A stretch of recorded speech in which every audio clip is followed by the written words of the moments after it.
Let's look at some of the common classification metrics in this video. The first one that we are going to see is called accuracy.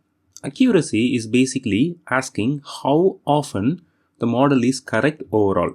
In the form of formula representation, this will be like this. Accuracy is basically total number of correct classification over total instances that we have classified. So this is basically sum of true positive and true negative over total number of instances. So the total number of instances are nothing but sum of true positive, true negative, false positive and false negative. So that is what the total number of instances are. So the next one is error rate. Error rate is just opposite of accuracy. Here we are asking how often the model is incorrect overall. And in the form of formula, this will look like this. So error rate is basically total number of incorrect classification over total classifications that we have done. So this is basically sum of false positive and false negative over total instances, which is basically the same n that we have used for accuracy as well. Now let's look at an example for accuracy. Imagine that we have 1000 samples, and out of those 1000 samples, 500 of them are positive and the other 500 are negative. Now we have fed this through our prediction model, and our prediction model has come up with this. It has predicted 400 of them as true positive and 400 of them as true negative, and 100 of them is false positive and another 100 is false negative. So this is what it has resulted in. Now if we calculate the accuracy based on this, remember the formula for accuracy is sum of true positive and true negative over total number of instances. Here the total number of instances are 1000 and true positive is 400 and true negative is 400. So our accuracy will be 80% here. Now let's look at another example. And here we still have same 1000 samples, but this time only 50 of them are positive and the remaining 950 are negative. And when we fed this through our prediction model, our model has come up with this. It hasn't predicted any of the true positives and it has predicted all the true negatives correctly, and there is no false positive and there are 50 false negative. Remember, when we label things as positive and negative, we generally label things as positive if we care about that class. So whatever class that we care the most will be referred to as positive. In this example, we care about this 50 positives, but the model hasn't predicted even single one of them correctly, right?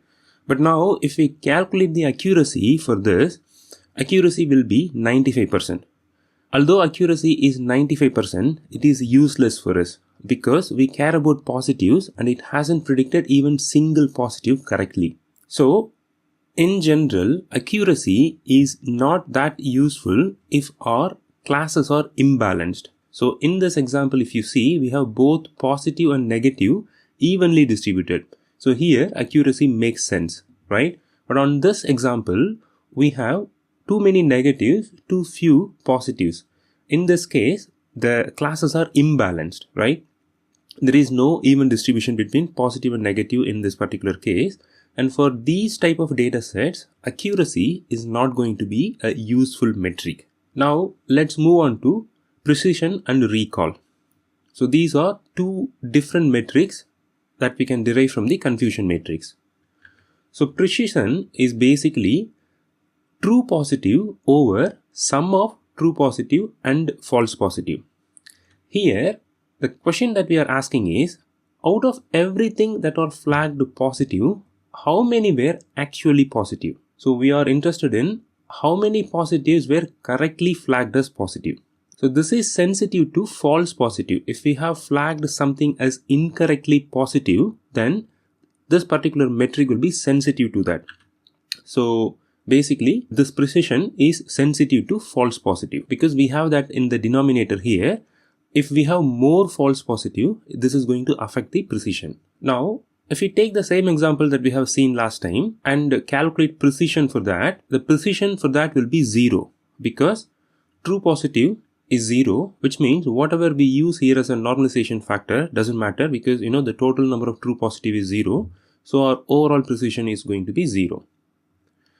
And if we take another example, here we have slightly different distribution. And if we calculate precision for this, the precision is going to be 33%. If you look at here, it has predicted 45 out of 50 as positive correctly. But it has predicted 90 falsely as positive. Because we have too many incorrect positive predictions, this is going to affect our overall value for the precision, because precision is sensitive to false positive, and here we have too many false positive, which means our precision is going to be lower. Now let's move on to recall. Recall is very similar to precision, but here we care about false negatives. So this is going to be true positive over the sum of true positive and false negative. The question that we are asking here is, out of X real positives, how many did I predict correctly, right? So this is sensitive to false negative. So here we care about, out of X number of positives, how many I actually predicted correctly. If we take this example and calculate the recall for this one, recall is going to be 90% here. Because we have smaller false negative, we have higher recall value. If this false negative is more, then our recall would have gone down. So if you look at these are actually looking at two contrasting factors, right? So precision is sensitive to false positive and recall is sensitive to false negative. Now, you might wonder, when should we use precision and when should we use recall? Let's look at that next. So precision is useful when you care about false alarms. You don't want false alarms. False alarms are bad. That is when you'll be using precision. So basically an example for this is blocking an user. So you have detected something and based on that you're going to block a user. So if you have falsely blocked someone, or if you have blocked someone because of false alarm, that is not going to be good, right? And another example is flagging someone as fraud or some transaction as a fraudulent transaction. Here, if you have blocked the transaction or flagged the transaction as fraud based on false alarms, then that is not going to be good, right? So basically, you'll use precision whenever you don't want to act on false alarms. Now, moving on to recall. Recall is useful when you don't want to miss something. You don't want to miss a positive case. So an example for this would include things like cancer diagnosis. You don't want to miss a real cancer diagnosis, right? So if someone has cancer, you don't want to miss that. And similarly, if there is a security threat, you don't want to miss that, because those are going to be costly to fix and we don't want to miss those things. So that is when we'll be using recall. But in reality, you care about both, right? In most of the scenarios, you care about reducing false alarms and you also care about not missing something that you shouldn't miss, right? So how do we get that? We want to have both high precision and high recall. So that is where a new metric called F1 comes into picture. In F1, we care about both precision and recall. So basically what we do is we calculate F1 as a harmonic mean of precision and recall. So in the form of formula, this is how it will look like. F1 is basically product of P and R over sum of P and R times 2. Okay, so that is what F1 is.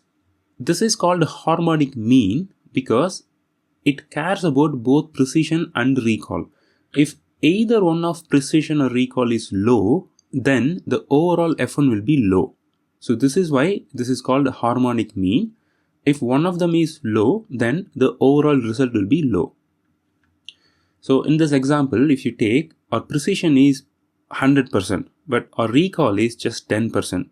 So our overall F1 score is just 18%. So it has significantly affected the score because our recall score is really low. But if you take this example, here both precision and recall are 0.5%. Because of this, our F1 is 0.5. So this is a good F1 score. Now, let's look at how do we apply these metrics when we have 3 or more classes. So the trick is we need to calculate these metrics for each of the classes using our one class versus the rest technique. So if we have three classes like A, B and C, then we need to calculate the metrics for class A versus the rest first, then class B versus the rest, and finally class C versus the rest. Then we take the average of those three values that we have calculated. So if we look at the precision as an example, we calculate the precision by calculating precision for each of the classes, class A, class B and class C. Then we take the average. So this will be the overall precision for that classification model. So this is all I wanted to cover in this video. I hope this is useful. Thank you.